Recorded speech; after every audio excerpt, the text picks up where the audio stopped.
আসসালামু আলাইকুম। তীব্র গরম থেকে বাঁচতে অনেকে ঠান্ডা পানীয়র বদলে ভরসা রাখেন আখের রসে।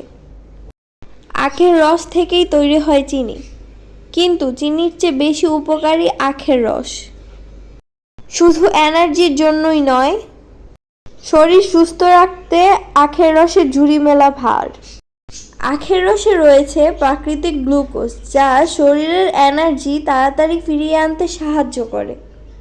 এটা শরীর ঠান্ডা রাখে ও পানি শূন্যতা বোধ করে এবং হজমেও সাহায্য করে। কিন্তু ডায়াবেটিস নিয়ন্ত্রণ করার জন্য আখের রস খাওয়া উপযোগী নয়, কারণ এটি তৎক্ষণিকের মধ্যে রক্তে গ্লুকোজের পরিমাণ বাড়িয়ে দিতে পারে।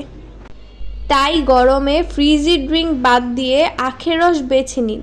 ভিডিওটি ভালো লাগলে লাইক, শেয়ার অ্যান্ড সাবস্ক্রাইব করতে ভুলবেন না। আল্লাহ হাফেজ।